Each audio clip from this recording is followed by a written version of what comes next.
السلام علیکم دوستو اللہ تعالیٰ نے انسان کے علاوہ عقل اور شعور رکھنے والی دو اور مخلوقات کا ذکر بھی قرآن میں کیا ہے، اور وہ ہے فرشتے اور جنات۔ فرشتوں میں کوئی جنس نہیں ہوتا اور وہ اپنی مرضی کا اختیار بھی نہیں رکھتے، یعنی اپنی مرضی سے کچھ نہیں کر سکتے۔ لیکن وہیں جنات اور انسانوں کا معاملہ ذرا الگ ہے، کیونکہ یہ اپنی خواہش اور مرضی کے مطابق فیصلے کر سکتے ہیں۔ ان میں بھی مرد اور عورت یعنی مؤنث اور مذکر کے جنس موجود ہیں، اور یہ اپنی نسل کو بھی آگے بڑھاتے ہیں، اور انہیں بھی انسانوں کی طرح جوڑوں کی صورت میں پیدا کر کے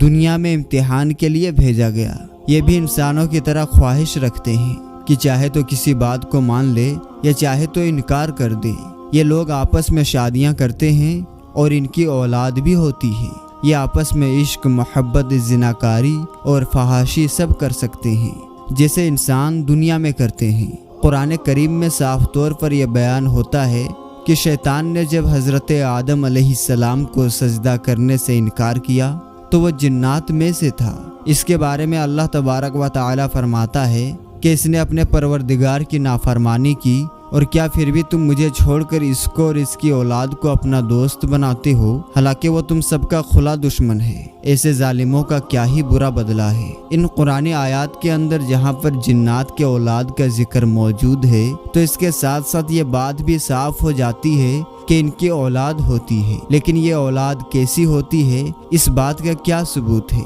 کہ یہ اولاد کسی مؤنث یعنی کہ کسی جننی سے ہوتی ہے؟ اللہ کے رسول صلی اللہ علیہ وسلم نے بیت الخلاء کے اندر داخل ہونے کی یہ دعا سکھائی، جس کا ترجمہ یہ ہے کہ اے اللہ، میں تجھ سے جن اور اس کی مؤنث یعنی جننیوں سے پناہ مانگتا ہوں۔ اور یہ دعا جنات کے جوڑوں کو کنفرم کرتی ہے، حالانکہ ان کی اولاد کی عمر بہت لمبی ہوتی ہے، کئی سو سال تک، اور یہ انسانوں کی طرح کوئی خوراک بھی نہیں کھاتے، کیونکہ ان کا انسانوں کی طرح کوئی فزیکل وجود نہیں ہے، بلکہ یہ آگ کے دھوئیں سے بنے ہیں۔ جیسے ہم انسان آگ کی شدت کو محسوس کر سکتے ہیں اور اس کا اثر بھی دیکھتے ہیں کہ وہ ہمیں جلاتی ہے، لیکن اس آگ کے آخر پر موجود یہ دھواں ہمیں نظر نہیں آتا، مگر اس کا اثر ہم محسوس کر سکتے ہیں۔ اور جنات اسی آگ کے دھوئیں سے بنے ہیں۔ یہ جنات کیسے اپنی نسل آگے بڑھاتے ہیں؟ کیا یہ سلسلہ بھی انسانوں کی طرح ہوتا ہے؟ اس کے بارے میں کوئی بھی ثبوت یا حوالہ تاریخ کے حوالوں کے اندر یا مذہبی حوالوں کے اندر موجود نہیں، صرف قصے کہانیاں موجود ہیں،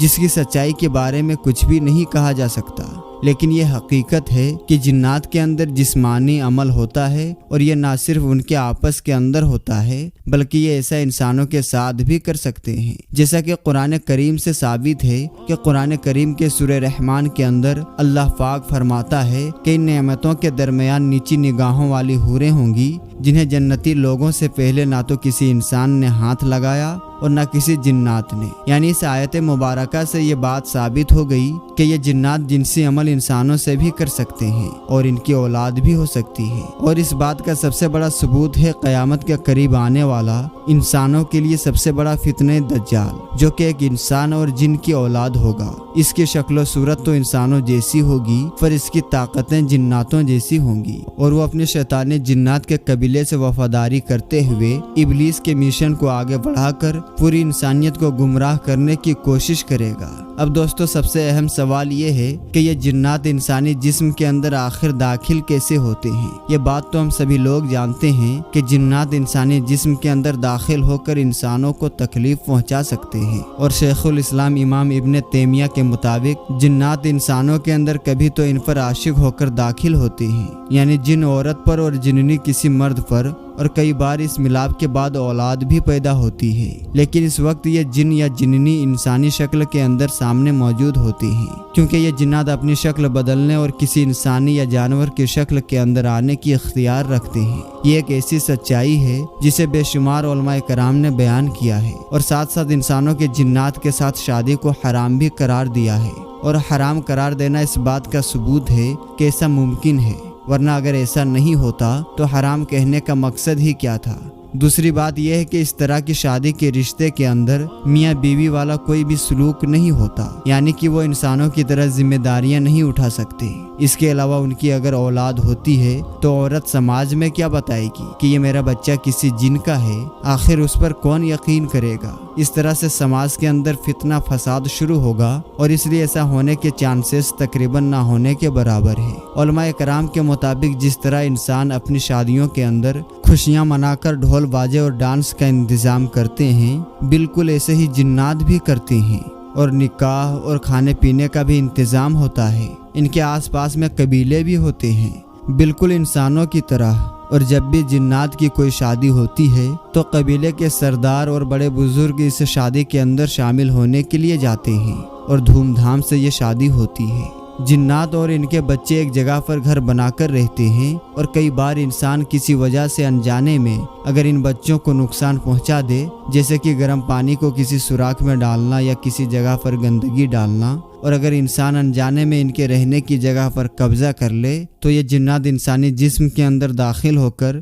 اس جسم پر قبضہ کر کے اسے تکلیف پہنچاتے ہیں۔ اس کا ثبوت رسول اللہ صلی اللہ علیہ وسلم کا ایک سفر ہے، جب آپ صلی اللہ تعالی علیہ وسلم نے ایسے ہی ایک بچے سے جن کو نکلنے کا حکم دیا۔ حضرت یاہیلی بن مرہ سے مروی ہے کہ میں نے رسول اللہ صلی اللہ تعالی علیہ وسلم کی صحبت کے اندر رہ کر 3 ایسی چیزیں دیکھی ہیں جنہیں مجھ سے پہلے یا بعد میں کسی نے نہیں دیکھا ہوگا۔ ان میں سے ایک یہ ہے کہ ایک دن میں آپ صلی اللہ علیہ وسلم کے ساتھ سفر کے اندر تھا کہ ہم نے راستے کے اندر دیکھا کہ ایک عورت اپنے بچے کو لے کر بیٹھی ہے، اور رسول اللہ صلی اللہ علیہ وسلم کو دیکھ کر وہ رونے لگی اور کہنے لگی کہ میرے اس بچے پر جن کا اثر ہے، یہ ہمیں بھی مار کر نقصان پہنچاتا ہے۔ ایک ہی دن کے اندر یہ جن اسے اتنا بار تکلیف دیتا ہے کہ ہم بتا بھی نہیں سکتے۔ تو آپ صلی اللہ تعالی علیہ وسلم نے اس کا منہ کھول کر 3 مرتبہ فرمایا کہ اللہ کے نام سے شروع کرتا ہوں، میں اللہ کا بندہ ہوں، اللہ کے دشمن جلیل و خوار ہو جا، اور یہ بچہ اس عورت کے حوالے کر دیا، اور اس عورت سے فرمایا کہ واپسی تک ہماری اسی جگہ پر انتظار کرنا اور بتانا کہ اس بچے کا کیا حال ہے۔ صحابی فرماتے ہیں کہ ہم وہاں سے چلے گئے، اور اس کے بعد میں واپسی پر ہمیں وہی عورت ملی جس کے پاس میں 3 بکریاں تھیں۔ نبی کریم صلی اللہ تعالی علیہ وسلم نے دریافت کیا کہ تمہارے بچے کا اب کیا حال ہے؟ تو اس نے جواب دیا کہ اس ذات کی قسم جس نے آپ کو حق کے ساتھ میں بھیجا ہے، اس وقت کے بعد سے میرا بچہ بالکل ٹھیک ہو گیا ہے، لہٰذا آپ میری طرف سے یہ 3 بکریوں کا تحفہ قبول کریں۔ تو آپ صلی اللہ تعالی علیہ وسلم نے صحابی کو فرمایا کہ ان میں سے 1 بکری لے لو اور باقی 2 بکری اس عورت کو واپس کر دو۔ ایک اور روایت میں ہے کہ یہ جن بچے سے کئی کے ذریعے کتے کے ایک چھوٹے بچے کی صورت میں نکل کر کہیں پر غائب ہو گیا۔ دوستو، زیادہ تر جنات عورتوں پر اس وقت عاشق ہوتے ہیں جب وہ کپڑے بدلتے وقت یا بلا وجہ برہنہ حالت کے اندر موجود ہوں، یا رات کے وقت مغرب کے بعد ایسی جگہوں پر جائیں جہاں پر یہ جنات رہتے ہیں۔ مردوں کا معاملہ بھی کچھ ایسا ہی ہے۔ جنات کے اندر نیک جنات بھی ہوتے ہیں اور شیطانی جنات بھی ہوتے ہیں، اور شیطانی جنات گندگی کے اندر رہنا پسند کرتے ہیں، زیادہ تر بیت الخلا جیسی جگہوں میں۔ اس لیے رسول اللہ صلی اللہ علیہ وسلم نے بیت الخلا میں جانے اور بستر پر سونے تک کی دعا امت کو سکھائی ہے، جو یہ ثابت کرتا ہے کہ جنات کی دنیا ہم انسانوں کی دنیا سے الگ ہے، مگر ان سے جڑی ہوئی ہے۔ اگر آپ ان سے بچنا چاہتے ہیں تو سنت و اذکار پر عمل کریں، نیک اعمال اور خاص طور پر پاک صاف رہ کر ان سے بچ سکتے ہیں۔ اللہ تعالی ہمیں سمجھنے کی اور نیک عمل کرنے کی توفیق عطا فرمائے، آمین ثم آمین۔ تو میرے دوستو، اگر اس ویڈیو سے آپ کو کچھ نیا جاننے کو ملا ہے تو اس ویڈیو کو ضرور لائک کریں، اور اگر آپ نے ابھی تک ہمارا چینل سبسکرائب نہیں کر رکھا ہے تو چینل کو سبسکرائب کر لیں۔ ملیں گے انشاءاللہ تعالی پھر کسی نئی اور اچھی ویڈیو کے ساتھ۔ تب تک کے لیے آپ اپنا اور اپنوں کا بہت ہی زیادہ خیال رکھیں۔ السلام علیکم، اللہ حافظ۔